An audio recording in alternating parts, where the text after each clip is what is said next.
మార్చి 1 నుంచి కొత్త రేషన్ కార్డులు రాబోతున్నాయి. దీనికి సంబంధించి మంత్రి పొన్నం ప్రభాకర్ ఎక్స్లో ఒక ట్వీట్ పెట్టడం జరిగింది. ఒకసారి వార్త చూద్దాం. మార్చి 1న లక్ష కార్డులు కొత్త రేషన్ కార్డులు పంపిణీకి సర్కార్ నిర్ణయం. అర్హులైన ప్రతి ఒక్కరికి అందజేస్తాం. ముందుగా హైదరాబాద్, ఉమ్మడి రంగారెడ్డి జిల్లా, ఉమ్మడి మహబూబ్ నగర్ జిల్లా. అంటే ముందుగా ఉమ్మడి హైదరాబాద్, ఉమ్మడి మహబూబ్ నగర్, అలాగే ఉమ్మడి రంగారెడ్డి జిల్లా సంబంధించి, అంటే ఎలక్షన్ కోడ్ ఇక్కడ లేదు, ఎమ్మెల్సీ ఎన్నికలకు సంబంధించి. కోడ్ తర్వాత రాష్ట్ర వ్యాప్తంగా ప్రక్రియ ఆడబిడ్డల కళ నెరవేరబోతుంది. ఎక్స్ వేదికగా వెల్లడించిన మంత్రి పొన్నం ప్రభాకర్. రాష్ట్ర ప్రభుత్వం కొత్త రేషన్ కార్డుల పంపిణీకి సన్నద్ధమైంది. మార్చి 1 నుంచి అర్హులైన పేదలందరికీ కార్డులను అందజేస్తామని మంత్రి పొన్నం ప్రభాకర్ వెల్లడించారు. ఆ ఒక్కరోజునే 1,00,000 కార్డులను పంపిణీ చేస్తామని తెలిపారు. ఈ మేరకు ఇవాళ ఎక్స్ వేదికగా పేర్కొన్నారు. ఇక హైదరాబాద్, ఉమ్మడి రంగారెడ్డి జిల్లా, మహబూబ్ నగర్ జిల్లాలో లబ్ధిదారులకు అందజేస్తామని వివరించారు.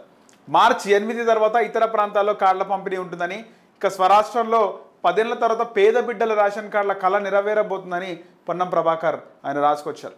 కాంగ్రెస్ ప్రభుత్వం జనవరి 26న కొత్త రేషన్ కార్డుల జారీ ప్రక్రియను ప్రారంభించి పైలట్ గ్రామాల వారీగా 16,900 కుటుంబాలకు కార్డులు ఇచ్చింది. దీంతో మిగతా గ్రామాల ప్రజల్లో తీవ్ర అసంతృప్తి వ్యక్తమైంది.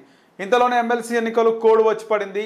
దీంతో ప్రక్రియకు బ్రేక్ వేసిన ప్రభుత్వం తాజాగా కోడ్ లేని జిల్లాలలో పంపిణీకి నిర్ణయం తీసుకుంది.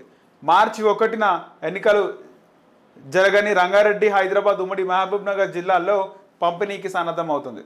మొత్తంగా తెలంగాణ ప్రభుత్వం ప్రస్తుతం 5.12 లక్షల కుటుంబాలకు కొత్త రేషన్ కార్డులు ఇచ్చేందుకు సిద్ధమైంది. ఎవరైనా కొత్త రేషన్ కార్డు కోసం ఇప్పటికే దరఖాస్తు చేసుకోకపోతే ఇప్పుడు కూడా చేసుకోవచ్చు. దీనికి గడువు తేదీ ఏమీ లేదు. నిరంతరం దరఖాస్తుల ప్రక్రియ కొనసాగనుంది. ఇక మీ సేవ కేంద్రాల ద్వారా 50 రూపాయలు చెల్లిస్తే దరఖాస్తు చేసుకోవచ్చు. దరఖాస్తు స్టేటస్ చూసుకోవడానికి ఒక రిఫరల్ నెంబర్ కోడ్ కూడా ఇస్తారు.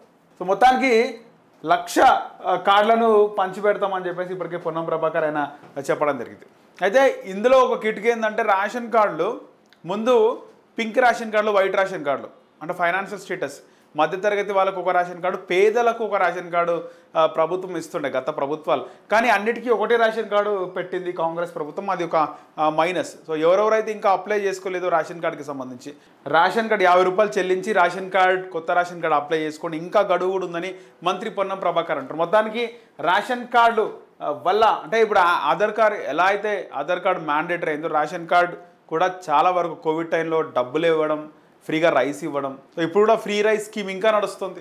కొన్నిసార్లు సన్న బియ్యం కూడా వస్తున్నాయి ఆ రేషన్ కార్డు ద్వారా. సో రేషన్ కార్డు కూడా ఖచ్చితంగా అందరికీ ఉండాల్సిందే. అంటే పేదలకు, బిలో మిడిల్ క్లాస్ వాళ్ళకి రేషన్ కార్డు అనేది కంపల్సరీ. సో రేషన్ కార్డు ఎవరెవరైతే ఇప్పటివరకు అప్లై చేసుకోలేదో చేసుకోవచ్చు. మళ్ళీ కొద్ది రోజులైతే ఆ రేషన్ కార్డు అప్లై చేసే టైం కూడా అయిపోతుంది. సో ఎవరెవరికి కావాలో రేషన్ కార్డులు అప్లై చేసుకోవాలనుకున్న వాళ్ళు వెంటనే రేషన్ కార్డ్స్ని అయితే అప్లై చేసుకోండి.